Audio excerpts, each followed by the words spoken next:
Your story might be the very thing someone needs to hear in order to keep going. Hi, I'm Shara, and you're listening to Life Stories. Hey everybody, hope you're having a great day today. Today on my podcast, I actually have a guest. I had a conversation with my cousin's wife. Her name is Dominique. She and my cousin have adopted 2 children and are in the process of adopting 2 more. And though I know them and I know a lot of their story, there's so many things I didn't know and so many questions I had about their whole process. And so I enjoyed having a conversation with her. I wish the whole video that we had recorded would work, but we just have to stick with audio today. So Dominique is very creative. She's one of the most creative people I know. And she's not just creative. Like the show Nailed It, she would never be on that show because she'd never qualify because all of her stuff is amazing. She can cook, she can bake, she can sew, she makes lots of quilts. She does a lot of things creatively that are pretty impressive. She's very thoughtful and is a very good gift giver, and she just thinks about things that, a lot of people don't think about. And so she's a fun person to know. She's a fun person to be around. I remember when she first, I guess it was before they even moved here, before they were married, she and my cousin, she had come to Texas. They were living in Tennessee, and we went and got to visit for a little bit and had lunch or dinner or some meal together, and I looked forward to getting to know her better. She's an incredible person, and I'm very thankful that she was my first guest. My goal for this podcast was not just for me to share my stories, but to share other people's stories, because everybody has a story. Everybody has a story to share. And so that's what I hope this platform becomes. And I was very happy to share it today with her. So enjoy. Your hair is super cute. Thanks. Do you like it short? I can't wear short hair. My hair, I have a big head. When I have long hair, all I do is put it in a ponytail until all my hair is like broken and I have like this lion's mane. Right. Like of all these broken little hairs. So I have to keep it short before I put it up. Mm-hmm. That's too funny. I'm turning up my volume a little bit. So is it quiet in your house right now? Yes, everyone's at school or Dustin's at work. So, yeah. So I probably know the answer to this, but do you like the quiet? Like, do you take time to just chill for a little bit when there's nobody in? Or Yes. do you just find that time to stay busy and get things done? Well, so I'm really introverted. So I really like to be by myself with no one around. But I can't just sit because, I have ADHD and OCD, and so I have all these projects that I'm always working on. But being alone is how I love to do them. Yeah. Yes, it's much easier, I'm sure. Yes. So I know you do quilting a lot. Is that something that helps you relax? Is that just chill you out? That's my go-to. I'm stressed. I need to do something. So I go straight to sewing. Yeah. To me, that would be stressful. That's not relaxing to me at all. 8. And so I'm 38 now. So that's 30 years I've been sewing. Wow. So it's definitely my go-to. My mom tried to teach me when I was a kid and I was not interested in learning. And I have Nanny's sewing machine. So I have the ability, and really, I want to do some quilts because I saved all of Kylie's t-shirts from growing up and then all of Austin's. And so I'd love to make them, quilts. But the thought of it to me is overwhelming, super overwhelming. Yeah, t-shirt quilts are harder too, than generic quilting. So, yeah. Yeah, they would be a mess if I tried to start them. But, so you have 2 new boys in your house. I do. Yes. And so y'all are fostering those boys until you're able to adopt? So, yes. So we actually had a court hearing yesterday that the boys' plan was changed from fostering to planned adoption. Oh, awesome. And they set our adoption date. Oh, wow. So it's not until April. Okay. The waiting period in Texas. Yeah. but they waived part of the waiting period for us. I was going to say that seems pretty they set fast. it for That's awesome. Yeah. Normally it's 6 months, so it's only like a couple weeks early, 3 or 4 weeks early, but it's still like it's a big deal in Texas to get it waived. So, are y'all able now to do those in person? Like, will you go to the courthouse and do that? Yes. Okay. Yes. So this time we had the option. Last time we did not. Right. The court was only on Zoom, so Isaac's adoption was only on Zoom. That was a benefit to everybody else because I thought it was just so awesome to get to watch and be a part of that. Now they have the ability, so we can go in person, just our family, but it's not open to everybody. But now they will include a Zoom link so all the family can watch their adoption as well.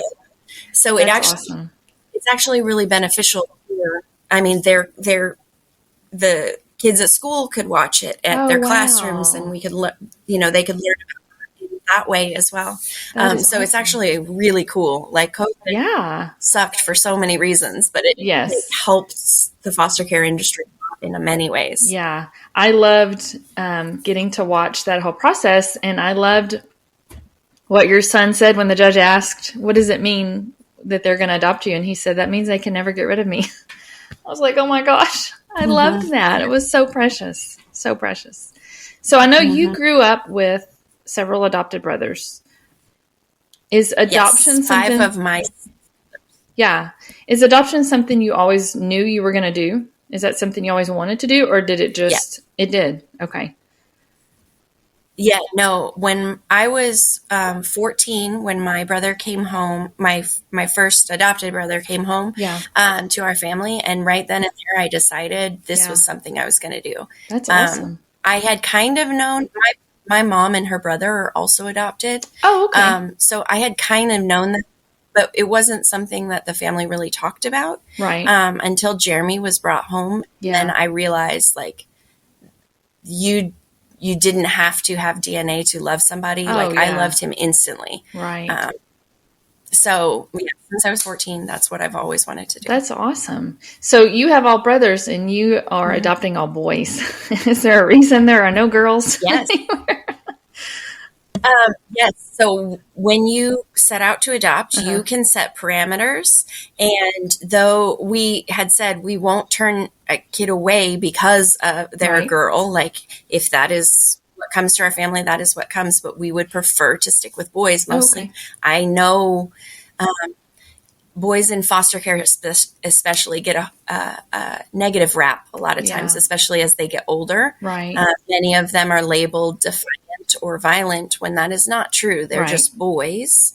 And boys in trauma, it looks different, but I'm very well versed in handling that. So we wanted to be open for that. That's awesome. There's also a lot of concern of sexual assault or abuse or those kind of things. Right. And for some reason that is very focused on fear of the boys in the system. And I've found that to be very untrue. Right. So it just happened once we started getting boys. It's also easier because of the laws on how they have to share bedrooms. Right. It's easier to get more boys because they can share bedrooms. So it worked out for us. I'm so glad. So tell me, because I know the general process of how, if I decided I wanted to become a foster parent or I decided I want to adopt, I know the general idea of what happens, but I know I have no clue. And I'm sure there are a lot of people that don't know. How does that even begin? Like, where do you even start? The county where did that y'all you live start? in Maybe it's different. Mm-hmm. No. It's not in the state of Texas. I do know the process in the state of Texas. Okay. Outside of the state, it could be a little bit different. But the county you live in is the one that dictates the agencies, the licensing, stuff like that. So in the state of Texas, some counties you can go directly through CPS and get licensed that way. But many of them now, you have to go through an agency. An agency... It could be church-based, it could be faith-based, it could be just a generic agency, but they handle your licensing. You have to do a bunch of classes. There's fire inspections on your house. There's FBI fingerprinting, all of those things. And they walk through those steps, get licensed. And then after you've done all of that and got through all of that, they come to your home, and the interview takes hours, like 3, 4, 5 hours. And they interview, if you're a couple, they interview you together and separate. If you're a single parent fostering, obviously it's just you. They interview your children. They do all of this stuff, and they build this comprehensive 50, 60, 75 page book about your family. And that is what is presented. Yeah, that's what's presented to the court when you are fostering and adopting. Either one. You have to do it whether you foster or you foster and adopt, or if you adopt only. Yeah. Mm-hmm. So do you get a copy of that book? No, you do not get a copy. They don't give it to you after all that? No. Yeah. I'm sure that you could probably get somebody to give it to you, but I've never gotten a copy of it. Yeah. But I haven't pushed really hard for it either. Right. But after all of that, they license you and you're open. But to stay licensed, you have to continue doing classes. You have to continue, like we have to do a fire drill and record it, quarterly. Oh, wow. And the doctor has to sign off on your health every year, and your pets have to be, certified, registered, and up to date in shots. Like, it's a lot of things just to keep your license, whether you have kids. Right. So.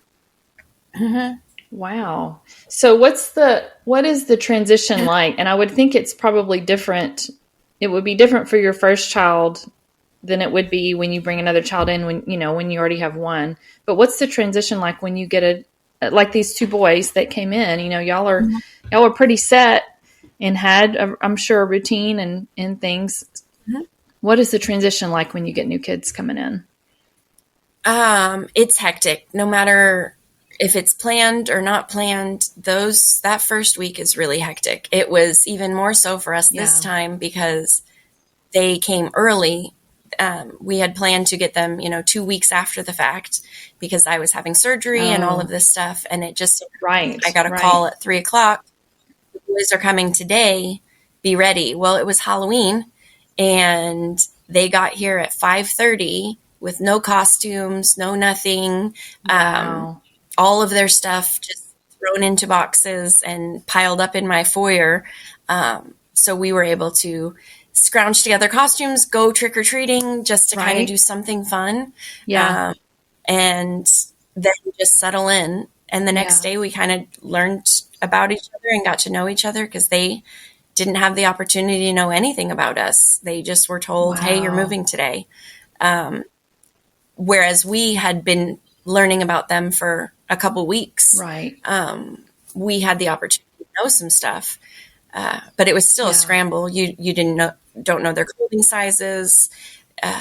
A bunch of their toys didn't make it. Like, they have all these fears and sadness of things that they lost, and that now they're just with strangers they don't know. And so that first week or so can be very difficult, even when it is planned and they know. Right. But like Isaiah, when he moved, he knew he was moving. I mean, he only had known for about a week, but he had only just met us for lunch one time. Wow. And that to be told, these are going to be your new parents. Congratulations. It's hard for them and for us. I mean, like you talking about the boys coming in and not just being told they're moving and here you go. I can't imagine these kids who are not just happening one time, but multiple times, moving around to foster homes, how guarded they must be, to protect themselves from getting attached or, not knowing or having any idea what they're walking into, I can't imagine. So they're getting pretty settled. I mean, I have a 12. Yes. I have a 12-year-old love that it at your carries house. his stuffed animal. Yeah. You have a good boy house. Yes, Dustin has made it. I always think about the movie Blank Check, way back in the day. Yeah. Where the kid gets $1 million and he just goes crazy. Yes. Like that is our house for sure. It's my husband. Yes. That's done. That's for sure. I still, he's a grown man and obviously has accomplished so much, he's a dad and a husband and, has this dealership and does all this stuff. But to me, he's still too, he's still the little curly headed, blue eyed stinker, that was always getting away with stuff because he had that grin. He still has that grin.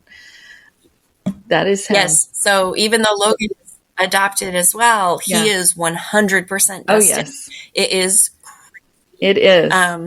Tells us all the time that, yeah, because he has the face, little the same grin. face. Yeah. It's like you can't get mad. And she would get so mad at us because he would do something and then we would all be laughing and she'd just look at us like, don't laugh at him. But it was so funny and he was so cute.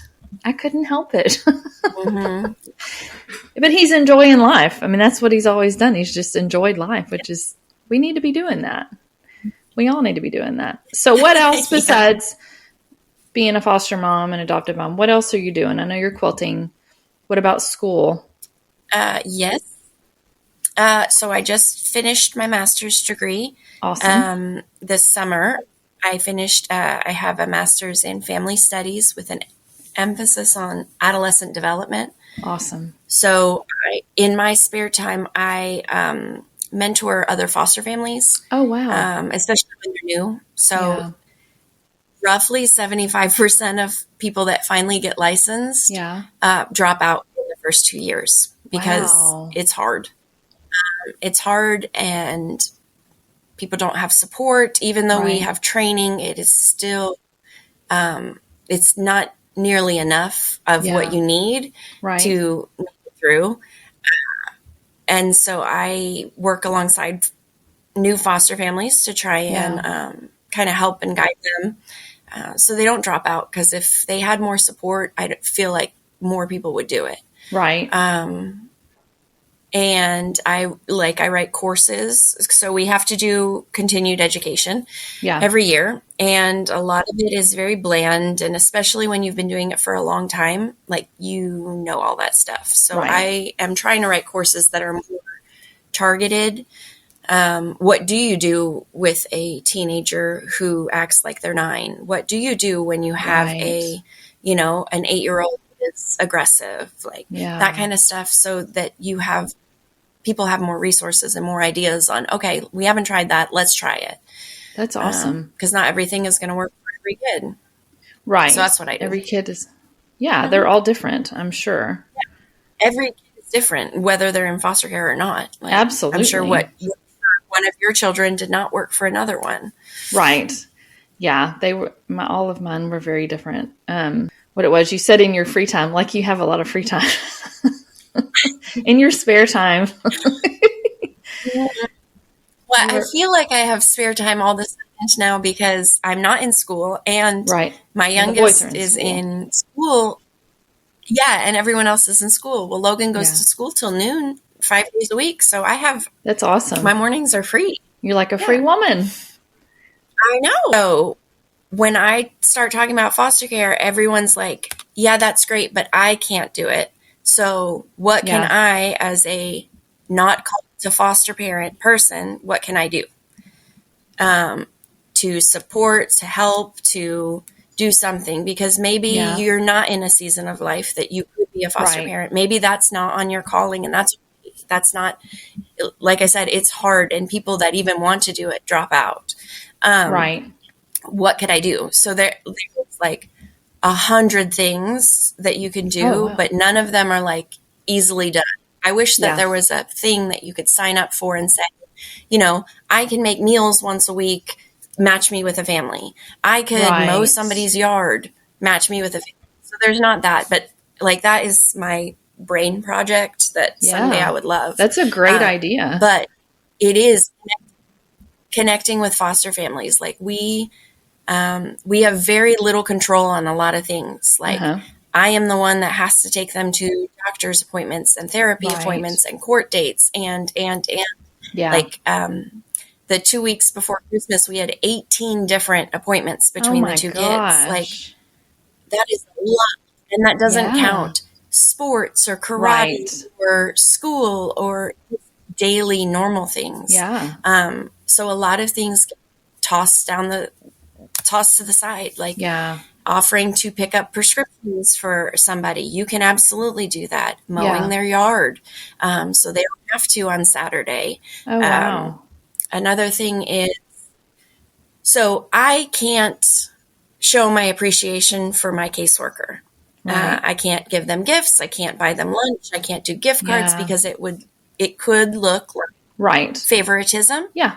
on the court. So if the court had found it, but you as somebody that is not attached to a family could absolutely support a caseworker. That's a great idea. Buying lunch for their Yeah. office or sending just cards and saying thank you. Our caseworkers are so overworked, Right. and they are running around. And I mean, our caseworker has her own children that are dragged around on Saturdays with Yeah. her because she's dealing with our needs. Wow. Those are things that you could easily do and that I can't do for them. Like, that is something my Right. hands are tied. That's a great Um, idea. Where, if somebody was going to do that, where would they begin to even look to find the information of? So you look on dfps.com, which is Okay. the Department of Family Okay. Protective Services, Okay. and you can find your local CPS office. Okay. There's one in every single county.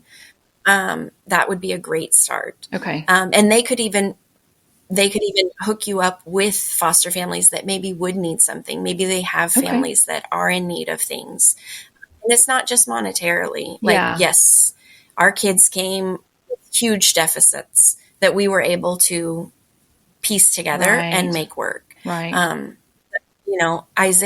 Isaiah came with 3 suitcases worth of stuff at 14 years old. Like, that is Wow. all he owned in life.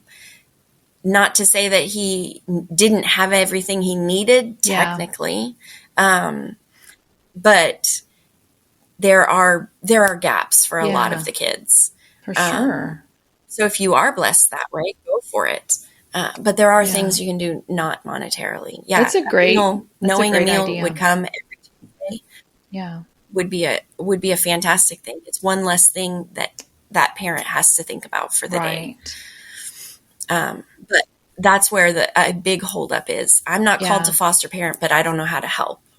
Right. Because they And don't make the helping very easy. So there are probably a lot of people that feel that way, that want to help, but can't, are not in a position to do that. So, yeah. For I mean, sure. Dustin and I have wanted to foster and adopt for years and years and years, and it still took us almost 8 years to finally get through the classes. The only reason we did was because of COVID, because they allowed the classes to be online. And because of the schedule, it just didn't allow for us to get to the classes. It stinks that it's as difficult as it is. And I know some of it probably needs to be difficult so that they are, the kids are protected and they are, I understand a lot of that has to be done. But for people like y'all and other people who are perfectly capable and are, have perfect homes, not a perfect home, but you know what I mean?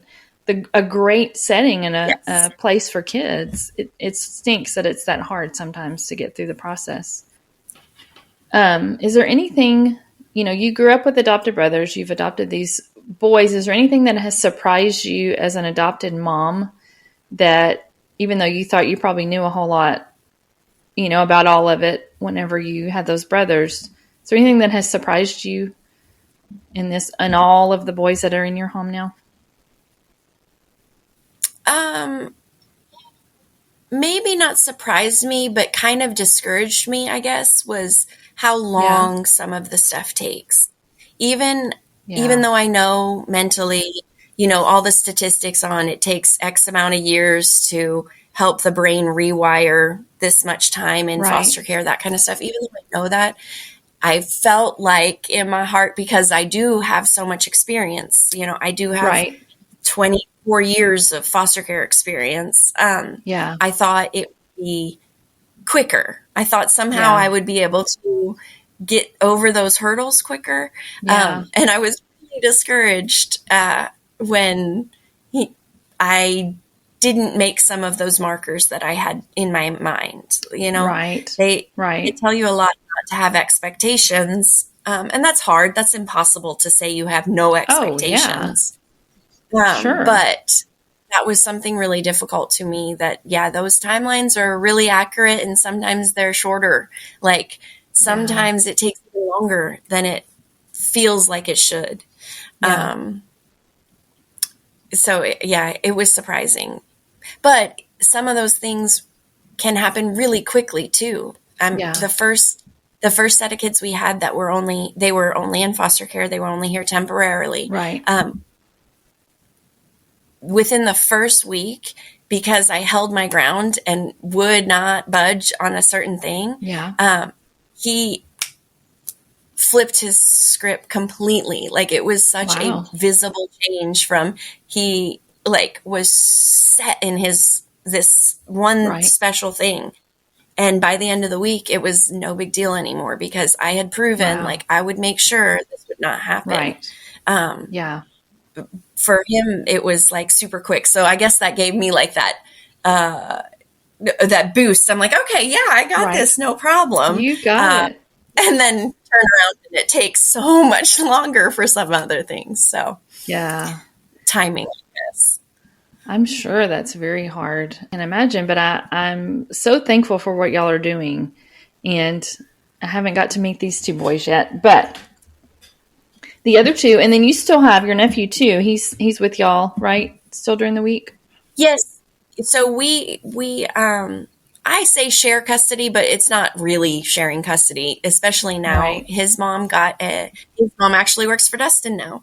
So awesome. She has a normal 9-to-5 job and her schedule is set. So now it's really, I pick him up from school and she picks him up after she gets off work. And sometimes he spends the night here because he has to stay with his cousins. Yes. But it's much more, she is the parent and I get to hang out with my nephew a lot. That's cool. Great. I mean, honestly, of course, I was sad at first because it's still a loss for me. Y'all had him for a long time. When he's in my home, he is my son in my mind. Because that's how my mind works with any kids. When my nieces are here, they're my kids when they're under my roof. Sure. I always tell people when they ask how many kids do you have, and I say just a bunch because that's true. It's 4, some days it could be 8 or 9. When we watched some friends' kids over the weekend, a couple weekends ago, they were my kids for that weekend. So it was sad for me because I had to say, say goodbye to that role. But it's amazing for them and awesome for him and great for her. But it still is allowed to be sad for me too. Absolutely. It's okay. Absolutely. The same way I'm so grateful for our new boys, but I'm still sad for them. I'm still sad for what they lost and what they've had to go through to come to our home. So it's definitely a mix of emotions all the time. I'm sure. I'm thankful for people like you who that's your heart. I mean, you thrive doing what you're doing. You are amazing just in a lot of ways, just because you're super creative. You're just very thoughtful. You're very thoughtful. You don't just think about doing nice things. You actually do them. I have lots of great ideas, but they usually stay right up here. You don't just think about stuff. You do it. So I'm thankful for people like you who step out and are loving on those boys. And I can't wait to meet the 2 new ones. It'll be fun. They're super fun. Yeah. Yeah, they are super fun. I got a firecracker and I got a budding entrepreneur. So him and Peter are super excited selling golf balls back to the golf course guys. And that's awesome. They're excited that I got to talk to you. And I know there are people who are curious about this process. Maybe they're not interested in fostering or adopting, but I know, like I said, I knew the general process of how it worked, but I know there's just so many details that I'm not aware of. I know there are other people that are that way too, but maybe somebody will be encouraged today to even begin. And like you said, I'm going to post the link for what you talked about, helping casework. And like I said, I've never thought of that. And I'm sure people don't think of that. So I'm excited that you told me that. That's going to be my next thing I'm going to actually do, not just think about doing. Yes. Take a step to do. Well, thank you so much for being my first guest on my podcast. I'm so excited. You're welcome. Thank you for talking to me. You're welcome. I appreciate it Have a great day. All right, you too. Bye-bye.